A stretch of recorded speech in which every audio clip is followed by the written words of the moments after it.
The small intestine. Your brain feels like the most important organ in your body. It isn't. In fact, the thing keeping it alive is something most people never think about. Because your brain, the part of you that plans, thinks, overanalyzes everything, is completely dependent on a system that gets almost no credit for working. And once you see how that system actually works, your brain starts to look less like the star of the show and more like something that needs constant support just to function. And it starts with something most people get completely wrong. Most people think digestion happens in the stomach. It doesn't. The real work happens in the small intestine, a long, tightly coiled tube built for one job, extracting as much value from food as possible. Its inner surface is covered in millions of tiny projections called villi, massively increasing surface area. Because evolution had a very specific problem to solve. How do you fuel something as expensive as a brain? As food moves through, it gets broken into usable parts, sugars, amino acids, fatty acids, and those nutrients are absorbed into the bloodstream. This is where most nutrient absorption happens. And that system didn't become this elaborate by accident. As brains got bigger, digestive efficiency had to rise with them. More absorption meant more fuel. More fuel meant you could afford more expensive tissue.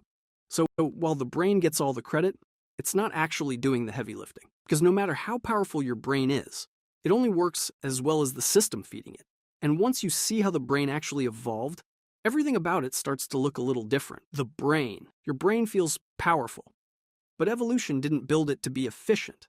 It built it to keep you alive. The first versions weren't even brain. They were nerve nets, loose webs of neurons reacting to the environment. Touch something, respond, get hurt, move. But as organisms got more complex, reacting wasn't enough.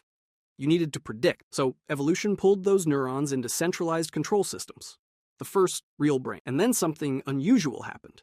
The human brain didn't just grow. It exploded. In about 2 million years, it tripled in size. Why? Two things: calories and other people. Meat provided dense energy for an organ that burns a huge share of your body's fuel, and social life made survival more complicated. Now, it wasn't just about the environment. It was about people. Who trusts you? Who's a threat? Where do you rank? Your brain had to constantly simulate and predict social situations, and that system worked, but it never turns off. The same machinery that once tracked predators now tracks social status, future risks, hypothetical problems, and it treats all of them like they matter equally, which is why your brain can solve complex problems and also spiral over something small you said days ago. Because missing a real threat is worse than overreacting to a fake one, so it defaults to overthinking. And that system is expensive. Your brain uses a huge share of your body's energy, which means everything else had to adapt to keep it running. Your brain isn't efficient, it's demanding. It's constantly scanning for problems, whether they exist or not. And once your body committed to something this costly, everything else had to support it. Starting with the system that keeps everything moving. The heart. The human heart didn't start as a heart. It started as a tube. Early vertebrates just needed a simple muscular tube to push blood forward. But as bodies got bigger and life moved onto land, that design stopped being enough. Gravity mattered. Oxygen demand rose. Movement got expensive. So evolution folded the tube. It bent, looped, and divided into chambers until it became a 4-part pump capable of separating oxygen-rich and oxygen-poor blood. In humans, it added another refinement, a subtle twisting motion that squeezes blood out more efficiently. That matters because humans evolved for endurance, not sprinting, outlasting. But the heart still runs ancient threat software. It doesn't know the difference between a predator and a stressful text. So it does what it evolved to do. Speed up, prepare, survive. And that only works if there's enough oxygen to move, which is where the lungs come in. The lungs. Your lungs weren't supposed to be this important. They started as an emergency feature, a biological backup for ancient fish living in low oxygen water. When conditions got bad, some fish evolved small air sacs that could gulp oxygen from the surface. Not elegant, just useful. Then life moved onto land, and everything flipped. Gills collapse in air. Those backup sacs didn't, so evolution took the side feature and made it the main system. Over time, those sacs became lungs, packed with millions of tiny air pockets where oxygen enters the blood and carbon dioxide leaves. Spread them out, and the gas exchange surface would be enormous, which makes sense because they're supporting a costly brain, a hard-working heart, and a body built to keep moving. but breathing only feels automatic. Under the hood, it's strategic.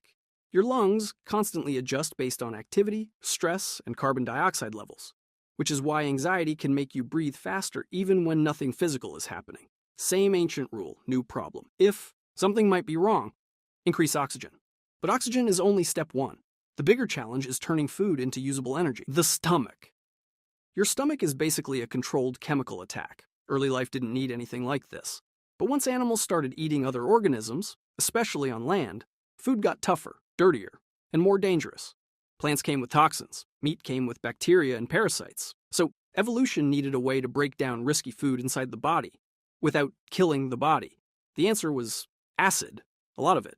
Your stomach doesn't just digest food, it also helps sterilize it, which is why it's less like a storage bag and more like a heavily armed pre-processing chamber. And its J-shape matters.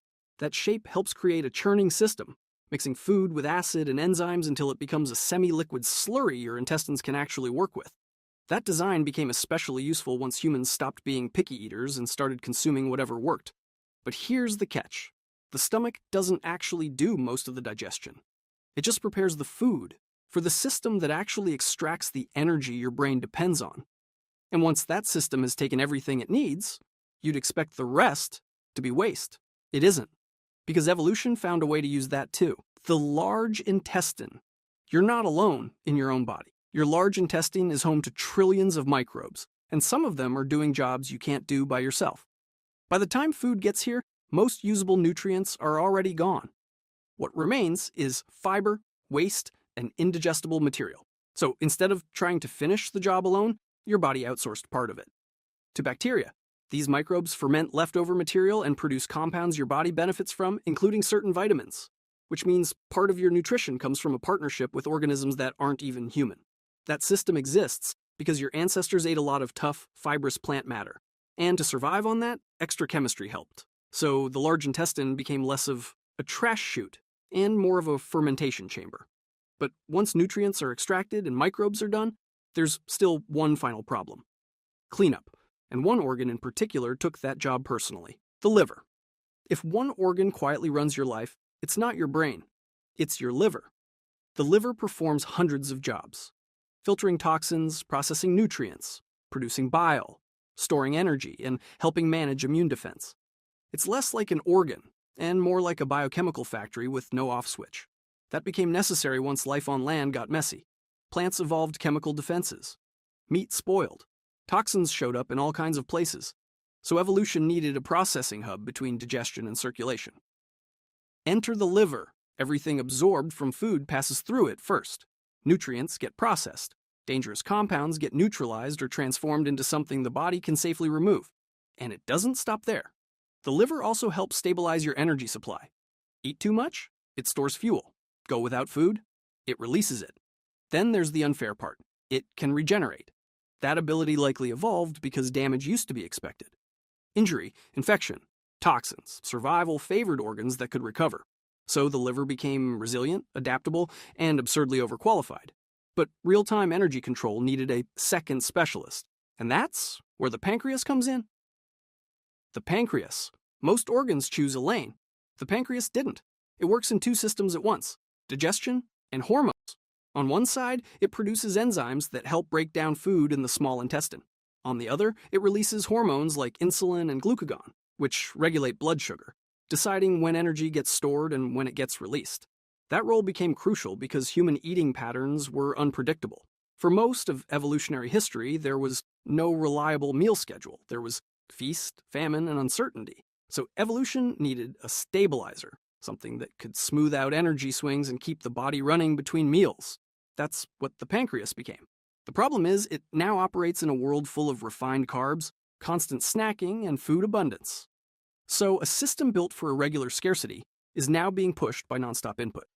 And that ancient mismatch is part of why blood sugar regulation matters so much today. But there's still one nutrient that's especially annoying to process: fat. So evolution added a small upgrade just for that. The gallbladder.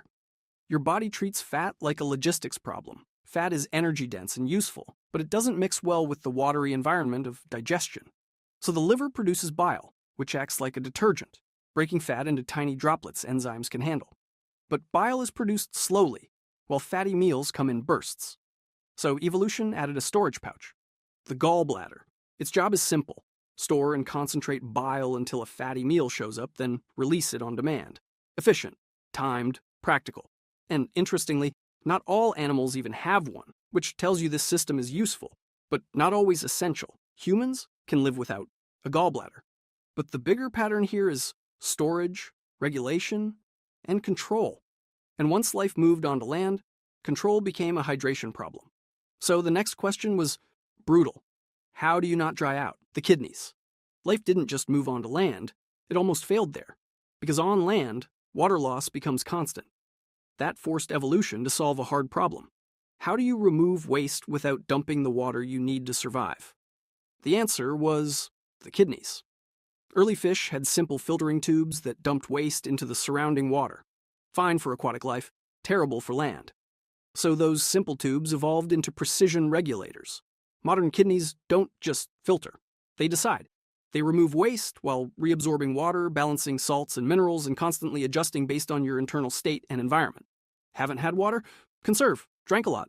Relax. It's less like a drain and more like a negotiation. And that system exists because early land animals couldn't assume the next water source was nearby. The kidneys bought time. But even if you conserve water well, you still have to get rid of waste eventually. And doing that carelessly created another survival problem: the bladder. There was a time when going to the bathroom could get you killed. That's why the bladder exists. When animals first moved onto land, waste removal became something you couldn't do constantly. Water was too valuable, and peeing at the wrong time also meant leaving a scent trail or exposing yourself in a vulnerable moment. So evolution added a storage system. The bladder lets you hold liquid waste until the timing is safer. That may sound mundane, but it's actually a clever survival hack. Delay release, reduce water loss, avoid broadcasting your location. And unlike many ancient systems, this one gives you something rare: conscious control. You can wait, which means every time you ignore the urge to pee because you're driving or in a meeting, you're using a system built for a much harsher world. But survival isn't just about water or predators. Sometimes it's about what happens after injury. And for that, your body keeps a backup. Reserve. The spleen.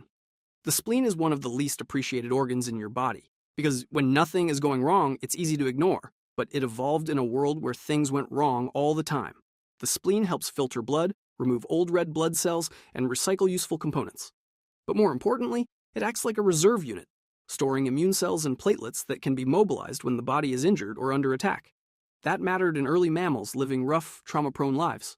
Fast response increased survival. And that's the theme of the spleen: quiet preparation. You don't feel it working. You barely think about it.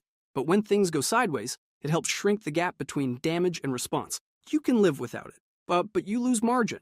And survival often comes down to margin. Still, reacting to injury is only part of the story. Your body also needs to control the speed of everything it's doing. The thyroid. Your body is not running at one fixed speed. It's constantly being dialed up or down. And the thyroid holds the dial. This small gland in your neck helps regulate metabolism, influencing heart rate, temperature, energy use, and more. It does that with hormones built using iodine, which is a clue to its deeper history. The thyroid's roots go back to life in iodine-rich seas. That ancient dependency never disappeared, which is why your body still needs iodine in the diet today. What the thyroid really controls is pace. Too much hormone, and the system speeds up. Too little, and everything drags. And it's not just responding to your plans, it's responding to survival conditions, food availability, stress, environmental demands. In other words, your body decides how fast it can afford to run. But internal regulation isn't enough by itself, because life on land also required a full-body interface with the outside world. And that brings us to skin. The skin. You probably don't think of your skin as life, support. But without it, life on land falls apart fast. Early aquatic animals had scales and armor, good for water, not good enough for dry air, temperature swings, and constant exposure. So evolution rebuilt the body's outer layer into something more flexible. A self-renewing barrier that holds water in, keeps threats out, senses the environment, and helps regulate temperature. That alone would make skin impressive. But humans added something extra: sweat. And sweat changed the game. Most animals overheat and stop. Humans can keep moving while cooling themselves in real time. That made endurance hunting possible, not by being faster, but by being better at not overheating. Skin also gave early land animals sensory information the moment something changed. Heat, pressure, pain, texture. It became an active interface, not just a wrapper. And that's really the bigger story of your body. Your organs aren't random parts. They're layered solutions to ancient survival problems. Water, energy, threat, temperature, injury, scarcity. Some of those solutions are elegant, some are messy, some are clearly still improvising. But all of them are still running. Right now, inside you. And if you think your body is strange, the way your brain actually works is even stranger. Watch the next video on the screen.